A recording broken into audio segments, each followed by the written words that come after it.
եկեղեցու շուրջ տեղի ունեցող այս իրադարձությունները ինչ վտանգներով են հղի, այս ամենը եկեղեցու դեմ այս գրոհը, կասեցումը դուք ինչպես եք պատկերացնում, ինչ ճանապարհով։ Նախ պետք է հասկանանք ինչա տեղի ունենում։ Ինձ թվում է Նիկոլ Փաշինյանն ունի շատ լավ խորհրդատուներ, շակերտավոր, որոնք շատ լավ ուսումնասիրել են եկեղեցու պատմությունը եւ դրա երկպառակչական որոշ բարդ եւ շինծու դրվագներ եւ գնում են այդ ճանապարհով։ Որպես պատմաբան ուզում եմ ասել, որ դժբախտաբար մեր պատմության ընթացքում եղել է մի կարճ ժամանակահատված 591-ից 602 թվականը, երբ հակաթոռ կաթողիկոսություններ են ստեղծվել։ Ինչ է հակաթոռ կաթողիկոսությունը։ Հակաթոռ կաթողիկոսությունը հետևյալն է, որ պաշտոնական կաթողիկոսությանը զուգահեռ նրան հակառակ ստեղծվում է կաթողիկոսություն, որը փաստորեն ընդդիմադիր է պաշտոնական կաթողիկոսարանին։ 591 թվականին նման բան եղել է, երբ որ Հայաստանը զրկված էր պետությունից, եւ Հայաստանը բաժանված էր ըստ էության երկու մասի, արևելյան մասը Պարսկաստանի տիրապետության տակ էր, Դվին կենտրոնով, արևմտյան մասը Բյուզանդիայի տիրապետության տակ էր, այնուամենայնիվ Դվինը դա կաթողիկոսության կենտրոնն էր, այնտեղ գահակալում էր ամենայն հայոց վեհափառը, նույն ժամանակ ամենայն հայոց վեհափառ չէր կոչվում, ամենայն հայոց վեհափառ սկսվեց կոչվել ավելի շատ 15-րդ դարից, հայոց կաթողիկոս էր կոչվում եւ բյուզանդացիների մորիկ կայսրը իր արտաքին քաղաքական խնդիրները լուծելու համար Ավանում ստեղծեց հակադիր, հակաթոռ կաթողիկոսություն։ Հիմա Նիկոլ Փաշինյանը այդ օրինակով ուզում է այդ հովանավանքի շուրջ ստեղծի հակաթոռ կաթողիկոսություն, աղանդավորներին, չգիտեմ, իր կողմնակիցներին, պաշտոնական եկեղեցու հայրերի դեմ շարժում կենտրոնը սարքի դա, եւ քիչ առաջ էլ պարլամենտում ինքը հայտարարեց, որ պետության բալանսում կան եկեղեցիներ, կան անվարձահայտույց տված եկեղեցիներ, որոնք իրանք հետ կվեկալեն, պարզա, որ սա գնում է հակաթոռ կաթողիկոսություն ստեղծելու ճանապարհով եւ փաստացի անում է շատ վատ բան, պառակտում է հայոց եկեղեցին, պառակտում է։ Ուզում եմ ասեմ, որ նման տխուր օրինակ մենք ունեցել ենք 6-րդ դարում։ Պարզապես շատ կարճ տևեց էլ, ընդամենը 11 տարի, 602 թվականին պրծավ այդ հակաթոռ կաթողիկոսությունը ստեղավարում ա եղել։ Իսկ այս ամեն ինչը հանգեցնելու է քաղաքացիական բախումների, այս ամեն ինչը նախ եւ առաջ հանգեցնելու է հայ եկեղեցու հերթական պառակտման, որին տանում է Նիկոլ Փաշինյանը եւ նրան սպասարկող շակերտավոր սպասավորները։ Բայց սպասավորները քիչ են կարծես, չէ՞, բավականաչափ ովքեր Փաշինյանին են աջակցում, ավելի շատ հոգեբանությունը վեհափառի մայրը։ Աստվածտա քիչ լինեն, աստվածտա խոնարհությունը, Աստծո ծառայությունը ու եկեղեցու հավատարիմ մնալը եւ եկեղեցու հայրապետին հավատարիմ մնալը եւ կանոնագիր հայոցին եւ դատաստանագրքի կետերին հավատարիմ մնալը լինի հստակ։ Բայց ես ասում եմ այն, ինչ ճանապարհով որ իրեն գնում են, ասում եմ օրինակ տես բան եղել է 6-րդ դարում, հակաթոռ կաթողիկոսություն են ստեղծել, հիմա այն ինչ որ ինքը անում է Կիրակի օրով, երբ որ գնալու է պատարագի, կարգալուց եղած հոգևորականի պատարագի մասնակցելու եւ այն ինչ որ ինքը քիչ առաջ ասել է պարլամենտում, որ պատրաստվում է պետության բալանսի տակ գտնվող եւ առաքելական եկեղեցուն անհատույց դրված եկեղեցիները հետ վերադարձնել, ինչի մասին է խոսում։ Խոսում է նրա մասին, որ այն որ Դեմիրճյանի հայը կարդացել եք, Դեմիրճյանի հայը ինչ ասում է ամեն հայ իր համար մի եկեղեցի է սարքում ու այս մի եկեղեցին գնում է, մի եկեղեցին չի գնում եւ շատ մեծագույն պառակտում կարա լինի ու շատ վատ բան կարա լինի։ Ես հուսով եմ, որ մեր հավատացյալ ժողովուրդը, մեր քաղաքացիները չեն տրվի այդ երկպառակությանը, բայց փաստը նա է, որ Կիրակի օր ինքը ինչ որ անում է, դա հակաթոր կաթողիկոսության ստեղծելու եւ վեապար հայրապետին եւ պաշտոնական հայրաքելական եկեղեցու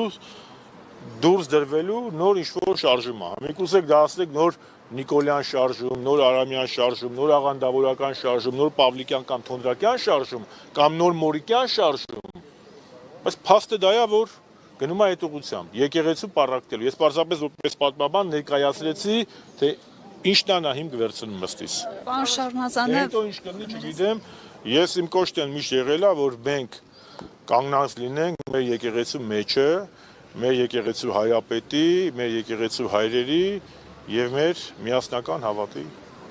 Նիկոլ Փաշինյանը այսօր հայտարարել է, որ իրենք քաղաքականապես պատրաստ են ճանապարհ տալ Ադրբեջանին, բեռները տեղափոխի Թուրքիայի եւ հակառակ ուղղությամբ, սակայն տեխնիկապես պատրաստ չեն, նշել է, որ տեխնիկական հարցերն են պատրաստ են ճանապարհ տալ Ադրբեջանին, որպեսզի իր բեռները Հայաստանի տարածքով տեղափոխի Թուրքիա եւ հակառակ ուղղությամբ։ Սակայն նշել է, որ տեխնիկապես պատրաստ չենք, 2-3 տարի անց տեխնիկապես պատրաստ կլինենք եւ արդեն 2-3 տարի անց էլ ինքը լինելու է վարչապետ։ Հայտարարում են ազգային։ Դե Հայաստան չի լինի այդ ժամանակ արդեն, եթե այս տեմպերով մենք գնանք, դասական իմաստով Հայաստան չի լինի։ Կլինի Էրմենիստան կամ Արևմտյան Ադրբեջան ըստ էության։ Փաստ եմ ասում, եթե Հայաստանը պետք է հրաժարվի անկախության հռչակագրից, եթե Նիկոլ Փաշինյանին հաջողվելու է նոր սահմանադրություն գրել, որտեղ անկախության հռչակագրի դրույթները չեն լինելու, որտեղ ցեղասպանության միջազգային ճանաչման մասին խոսք չի լինելու, Արցախի մասին խոսք չի լինելու, անկախության հռչակագրի դրույթները չեն լինելու, Արարատը մեր ազգային սիմվոլից վերածվելու է, դերատակ ինչ է մնում։ Եկեղեցու բացառիկությունը վերածվում է, այդ ընթացքում եկեղեցին պառակտվում է, կամ ինքը պառակտում է, ինչ-որ ինչպես Մորիկ այսօր արել ժամանակին, դուք արդեն տեսեք, արդեն դա ընդամենը տարածք է, թե պետություն է։ Հերթով բոլոր հարցերին պատասխանում մեկա ժամանակում են։ Ինչն է իրենց խանգարելու, որ Նիկոլ Փաշինյանը չկառավարի եւս 2 տարի, երբ արդեն 16 քաղաքական ուժեր պատրաստ են 26 թվականին գնալ Նիկոլ Փաշինյանի հետ ընտրությունների։ Գիտեք, ինչի չէ, ովքեր են խանգարելու։ Ես հույս ունեմ, որ հայ ժողովուրդը պետք է արթնանա եւ կլինի իմպիչմենտով, թե առանց իմպիչմենտի, այնուամենայնիվ կգիտակցի, որ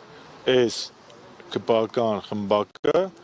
ոչ թե խաղաղություն է բերում, այլ ադրբեջանացում, հնազանդեցում եւ նոր սպառնալիքներ։ Այսինքն քո բոլոր զենքերը դու վայր ես դնում թշնամու առաջ եւ քո հույսը Ալիևի հումանիզմն է։ Իսկ ոնց կարելի է օրինակ ուրախանալ, ցնցալ ամբողջ ԿՊ-ով, որ չես Ադրբեջան ծորենը մտնում է Հայաստան, երբ որ Ադրբեջանում գտնվում են քո եղբայրները։ Ոնց կարելի է ցնցալ մի բանի մասին, երբ որ եթե տենց լիներ Արցախահայությունն էլ այդ ոնց է դուրս գալիս։ Արցախահայերը 10 ամիս սոված արավ մնացին, բայց Աղդամի ճանապարհից օգնություն չստացան, չվերցրին ադրբեջանցիներից։ Չէ՞ Ալիևը Աղդամով էր ուզում, այդ Կարմիր խաչ Աղդամով գալիս է, Ղարաբաղի Արցախի ժողովուրդը հրաժարվեց թուրքերի, ասենք ադրբեջանցիների տված այդ հացը, այդ օգնությունը վերցնել։ Իսկ այսօր ամբողջ ԿՊ-ով կանգնում են ասում են, մի հատ ասեք, լավ է թե վատ է։ Իհարկե վատ է։ Իհարկե վատ է։ Այս պայմաններում, երբ որ դեռ մեր երեխաների արյունը չի չորացել, երբ որ նրանցից շատերը անհետ կորած են, որոշները գերեզմաններ դեռ չունեն։ Մի մասն էլ Բաքվի բանտերում է։ Քեզ մորթողի հացը բերում մի հատ էլ ուտում ես, մի հատ էլ ուրախանում ես, ասում ես լավ է թե վատ է։ Այսինքն մենք ինչ ենք, վեր ենք ասվել Հրանտ Մաթևոսյանի ասած են անասունի, հա։ Այն որ ձակին մորթել էին երեք, բայց ինքը այսօր նստած խոտա արածում, հա, հիշողությունից զրկվել ենք։ Ես կներեք, ես միշտ խաղաղասիրության կոչ եմ արել, ինչպես, բայց այդ ամեն ինչը պետք է լինի արժանապատիվ։ Պետությունը ինչի համար է ստեղծվում։ Անկախություն, ազատություն չէ նախ եւ առաջ։ Ու արցախցիները ապացուցեցին, չէ, որ իրենք ամեն ինչից վեր դասում են ազատությունը։ Նրանք հրաժարվեցին նույնիսկ իրենց հայրենիքում ապրելու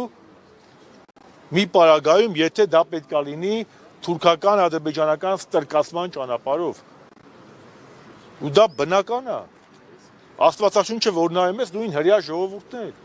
Դուրս է եկել, չէ՞։ Եգիպտոսի մեր դուրս է եկել, Աստված իրանց տայել է իրանց ավետաց երկիր։ Այսինքն ես զարմանում եմ, էլի, այսինքն չեմ ուզում ոչ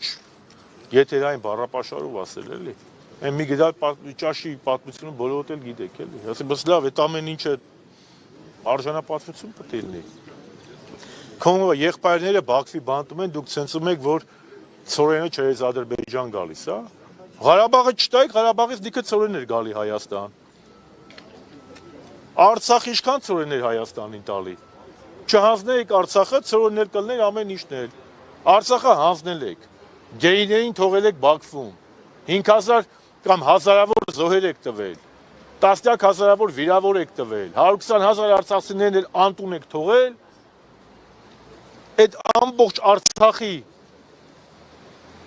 հարստությունը թողել եք Թուրքին, պլյուս դրան Սերժ Սարգսյանի բերած 6 միլիարդ զենքը որպես մետալալում թողել եք Ադրբեջանին տրաֆեի, հիմա էլ կանգնում գլուխ եք գովում, որ չես Ադրբեջան ղազախական ցորեն է գալու Հայաստան։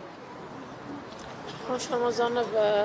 մեկնարկել է վաղաշաբաթի ընտրությունների քարոզարշավը եւ առաջի իսկ օրվանից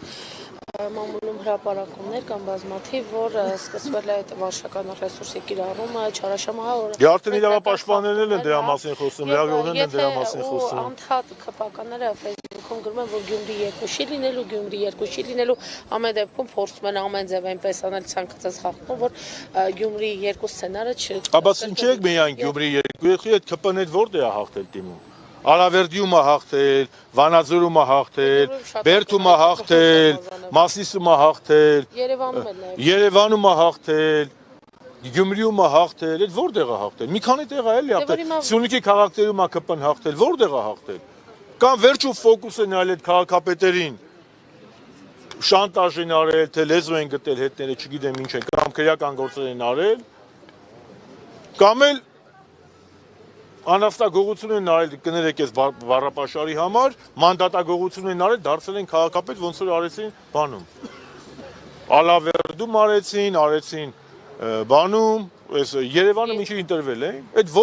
որ մեծ համայնքում է ԿՊՆ ընտրվել, որ մի հատ էլ ասում են Գյումրի 2, դες տպավորություն է մտում, թե մնացած համայնքներում իրանք հաղթել են, մենակ Գյումրիում են փոքրամասնություն եղել։ Ենթադրվում է, որ համապետական մեծ ընտրություններին